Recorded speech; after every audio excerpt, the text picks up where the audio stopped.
Otis Redding's sudden death has been a source of speculation for years. Why did his plane crash on that day? Was it fate or something that could have been stopped? Now, the mystery of what really happened has been solved, and the truth is not good. The last flight over Lake Monona, when Otis Redding recorded "Sittin' On the Dock of the Bay" in December 1967, he left a simple whistle at the end of the track.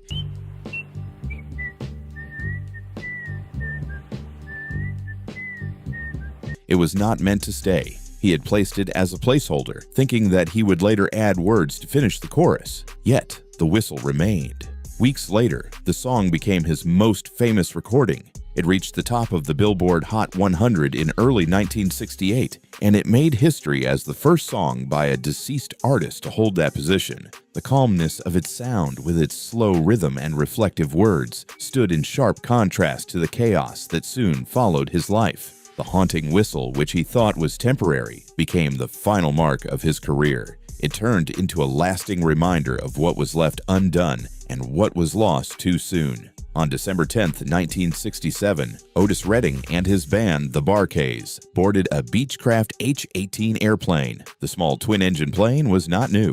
Built in 1963, it had been purchased only recently to make traveling easier for Redding and his group. The plan was to cut down on the long bus trips and reach more concerts in less time. However, the decision to fly that day became one of the most tragic moments in music history. The group was traveling to Madison, Wisconsin, where they were scheduled to perform at the Factory nightclub. The weather on that afternoon was dangerous. Snow and freezing rain had covered much of the Midwest, and visibility was very poor. The airplane left the airport in Cleveland, Ohio, despite warnings about the conditions. The pilot, Richard Fraser, had experience flying, but was not a highly seasoned professional. Records later showed that he did not have extensive hours logged in severe winter weather conditions. The plane also lacked modern de-icing equipment, which made flying through icy clouds extremely risky. As the aircraft approached Madison's Truax Field, weather reports indicated a very low ceiling of clouds and light freezing rain. Witnesses on the ground later described seeing the airplane struggle in the sky. Around 3:25 p.m., the plane began its descent toward the airport. It never made it to the runway. Instead, the Beechcraft went out of control over Lake Monona, just a few miles from the landing site. People driving along the shore saw the aircraft wobble. Some said it seemed to dip sharply and then attempt to climb before its wings struck the surface of the lake. The impact tore the plane apart, and it quickly sank into the freezing water. There were 8 passengers on board, including Otis Redding and members of the Bar-Kays.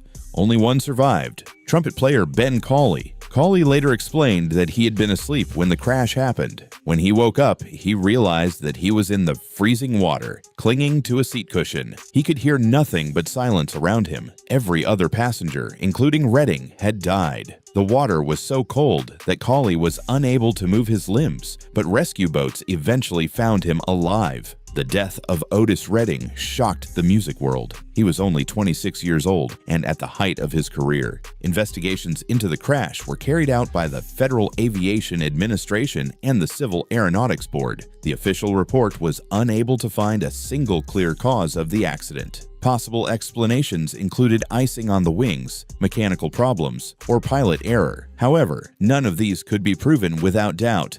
The final conclusion was listed as probable cause undetermined. This lack of closure left fans and experts with unanswered questions. Did the poor weather alone bring the plane down? Was the aircraft in poor condition? Was the pilot too inexperienced for the icy conditions? No single answer was ever given. What made the tragedy even more haunting was the timing. Redding had just recorded "Sittin' On the Dock of the Bay" only days earlier in Memphis. He had told friends and colleagues that the song was different from anything he had done before. It carried a quieter tone, more reflective than his previous work. The song's release after his death gave it an almost prophetic meaning. Listeners connected the calm, almost lonely sound with the sadness of his sudden end. The whistle at the end of the record, once casual, turned into a symbol of unfinished business. Fans and critics alike could not avoid asking the central question: was his tragic end inevitable, or could it have been avoided if different decisions had been made? The The crash over Lake Monona ended one of the most promising careers in American music. Yet because the cause was never fully explained, it also created a lasting mystery. Decades later, people still discuss what might have happened in those final minutes in the sky. The song that Otis Redding thought he would finish later became both his farewell and the piece that carried his name into history. But before all these things that happened, what pressures lead him to his final end? The cost of ambition. Otis Redding's career was built on hard work, constant touring, and the endless pressure to perform. From the early 1960s until his death in 1967, he maintained a schedule that very few could keep. He performed hundreds of shows each year, often moving from one city to the next with little or no rest. Many of these shows were in smaller clubs, theaters, and ballrooms across the United States, but by the mid-1960s, he was also traveling internationally. In 1965 alone, records show that he performed close to 300 concerts. This pace left little time for recovery, family life, or even proper medical care. The travel conditions were far from comfortable. Before he purchased the plane that later crashed, Redding and his band often traveled in old buses. These buses were not designed for long journeys with heavy equipment, and they broke down often. Band members had to sleep sitting up or even on the floor between instruments. Long drives, late-night performances, and poor food added to the physical stress. Despite these hardships, Redding pushed himself and his group to continue performing, knowing that live shows were the main source of their income. The strain began to take a toll on his health. Years of singing in a powerful, emotional style left damage to his vocal cords. Doctors found nodules that threatened his ability to continue performing. By 1967, he underwent throat surgery to remove the growths. This forced him to stop singing for a period of time, something that was extremely difficult for him. He used the recovery period to write and create new music, but he was under pressure to return to the stage quickly. He feared losing momentum in a career that had only just begun to reach new heights. The combination of exhaustion, vocal strain, and the constant demand to perform put his health at serious risk. Financial pressures added another layer of stress. Despite his success, Redding was not receiving fair payment for his work. His record deals with Stax and its distribution partner Atlantic did not favor the artist. Much of the money from record sales went to the companies, leaving Redding with only a small percentage. On top of this, there were debts to be managed. The Internal Revenue Service, IRS, sent him notices for unpaid taxes, and medical bills from his surgery piled up. He also invested in property, including his Big O Ranch, which required maintenance costs. Although he was celebrated as one of the top performers of the era, his financial situation was not as secure as many assumed. To keep up, he had little choice but to keep touring at a relentless pace. In June 1967, he appeared at the Monterey International Pop Festival in California.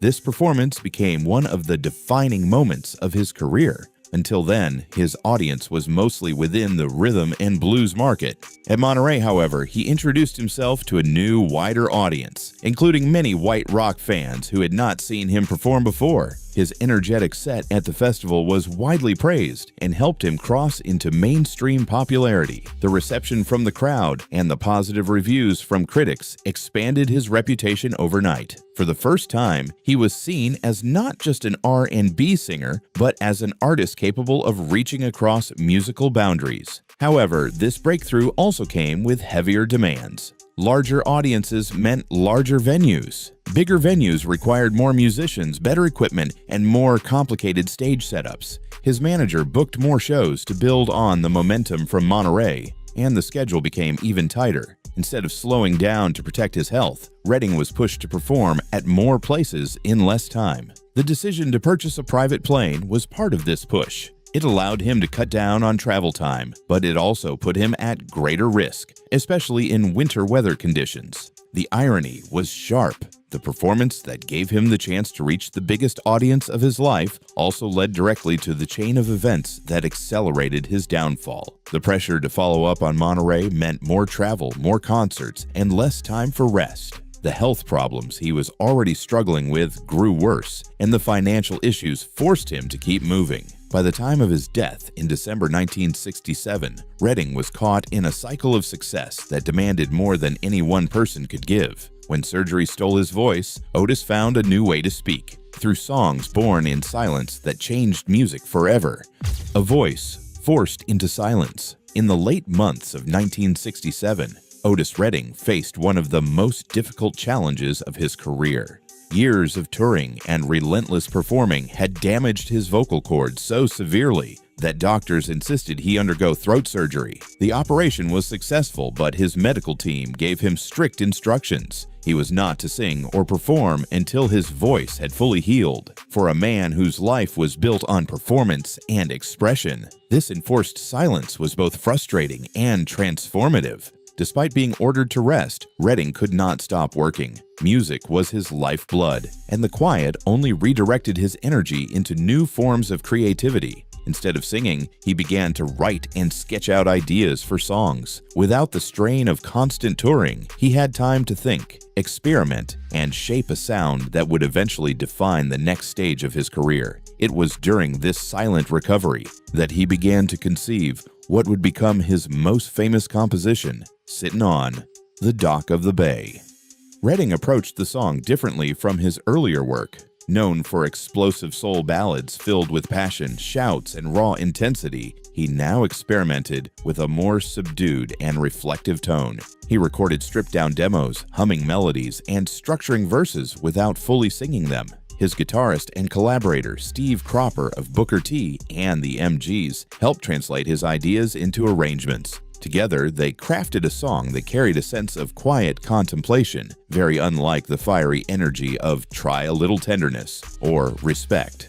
The stillness of recovery became a period of creative explosion. Redding filled notebooks with lyrics, jotted down concepts for future projects, and considered collaborations that might broaden his audience. The unfinished material from this time revealed a man at the height of his artistry, moving toward a new sound that fused soul with folk influences and elements of popular rock. Sadly, much of this material remained incomplete at the time of his death, leaving behind the haunting question of what masterpieces he might have created if given more time.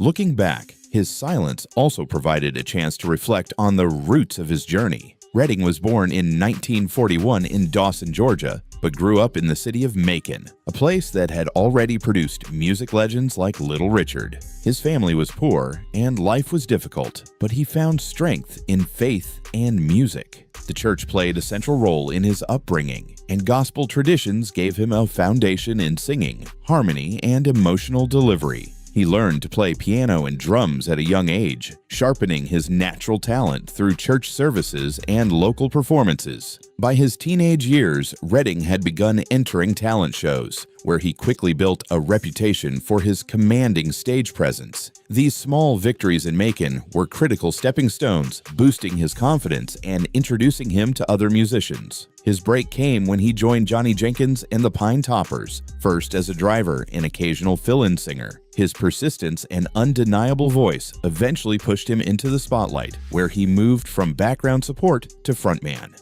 Redding's big chance arrived when he traveled with Jenkins to a session at Stax Records in Memphis. When Jenkins finished early, Redding asked for a chance to sing. He performed These Arms of Mine, a ballad that displayed both vulnerability and power. Stax executives were immediately impressed, and the single became his first hit, marking the beginning of his career as one of the defining voices of soul. The memory of those beginnings became especially meaningful during his forced silence. He had started from almost nothing, risen on the strength of his determination, and now stood on the edge of creating a new musical identity. The operation and recovery slowed him physically, but it sharpened his vision. The reflective nature of Dock of the Bay mirrored his own state of mind, a man pausing to consider his place in the world, his struggles, and the possibility of change. With every note, he built the sound of Southern soul, but behind the horns and cheers lay warnings that went unheard.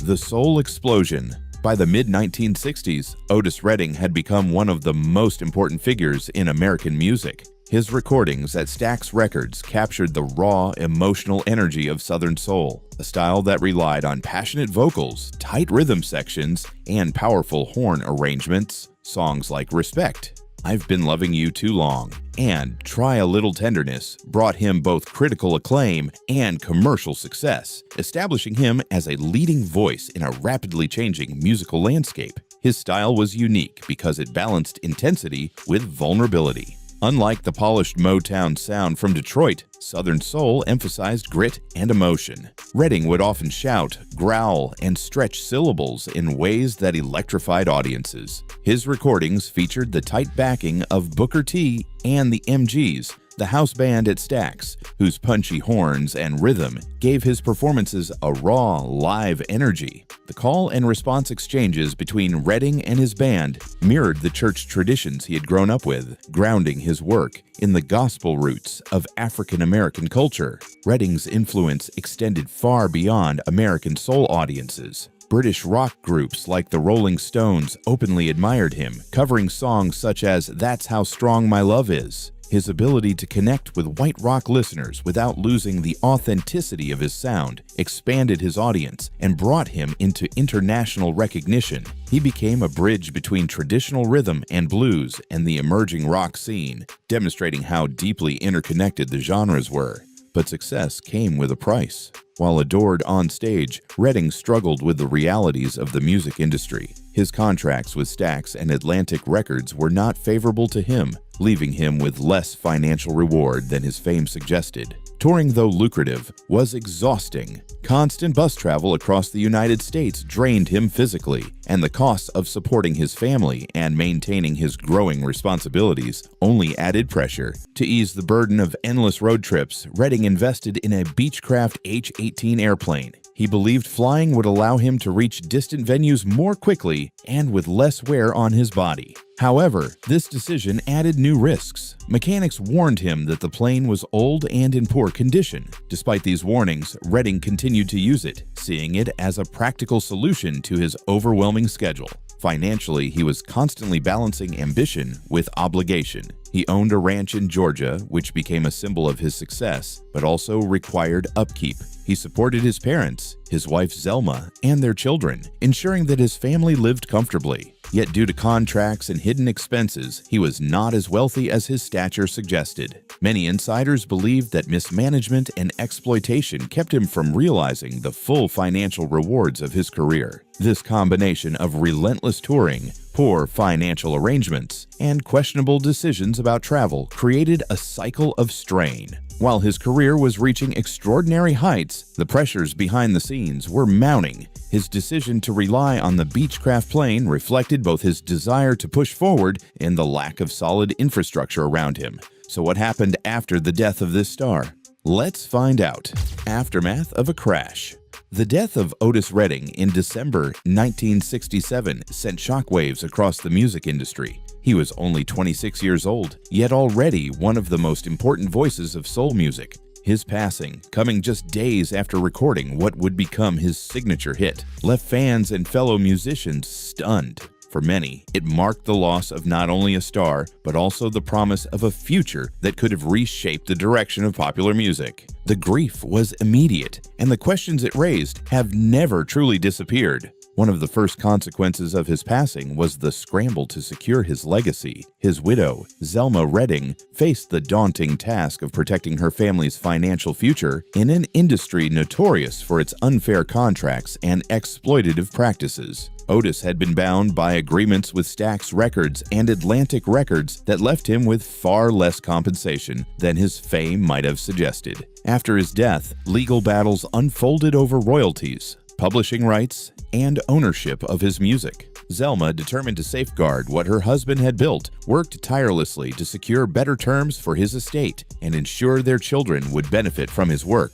Over time, she became the central figure in keeping his name alive, managing not just his finances, but also his legacy. The crash that claimed his life also forced a reckoning in aviation. The Beechcraft H-18 that carried him and several members of the Barkays into Lake Monona in Wisconsin was an old aircraft, and the conditions on that winter day were poor. Investigators were unable to determine a single cause, but the incident highlighted the risks of private travel for musicians, who often relied on small planes to keep up with demanding schedules. In the years that followed, aviation regulators placed greater emphasis on pilot training, aircraft maintenance, and weather restrictions. For many in the industry, the crash served as a wake-up call, illustrating how dangerous shortcuts in air travel could be when combined with pressure to perform.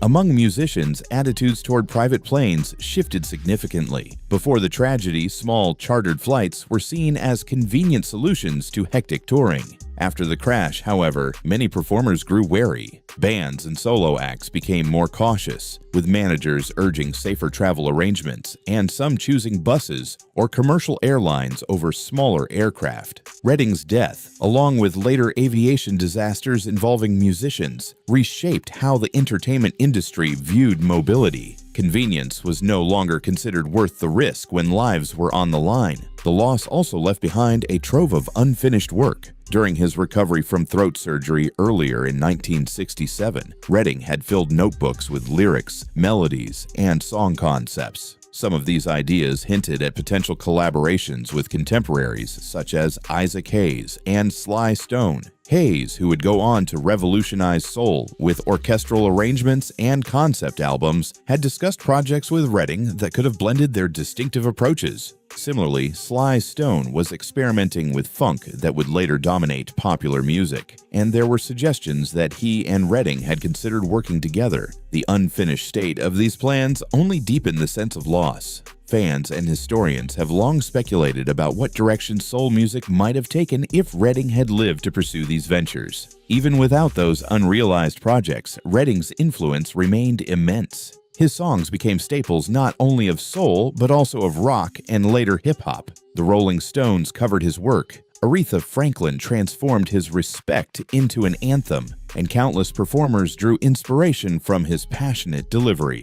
In later decades, hip-hop artists sampled his recordings, weaving his voice into new contexts and keeping his presence alive for new generations. From singers aiming to capture his emotional intensity to rappers paying homage through samples, Redding's reach extended far beyond the 1960s. His death also left an important cultural imprint. At a time when African-American artists were pushing into mainstream spaces once dominated by white performers, Redding stood as a symbol of crossover success. His Monterey Pop Festival performance in June 1967 had introduced him to a vast audience of rock fans and proved that soul could command the same stages as psychedelic and folk music. Losing him meant losing a powerful ambassador of black artistry at a moment of cultural change in America. In the aftermath, tributes poured in from fellow musicians and fans alike. Radio stations played his music in heavy rotation, and sales of his records surged. His label moved quickly to release Sittin' on the Dock of the Bay in early 1968. The single became the first posthumous #1 hit on the Billboard Hot 100, cementing his place in music history. The calm, reflective tone of the song stood in stark contrast to the chaos of his final moments, deepening its emotional impact. It also suggested a new direction his career might have taken, blending soul with folk and pop influences in ways that would have kept him at the forefront of popular music. Zelma Redding carried the responsibility of extending his story. She founded the Otis Redding Foundation, dedicated to music education and opportunities for young artists. Her work ensured that her husband's name remained associated not only with his past achievements, but also with future generations. Through her efforts, his influence continued to grow, touching communities far beyond the places where he had once performed. If you enjoyed this video, like and subscribe, and also click the next video shown on your screen.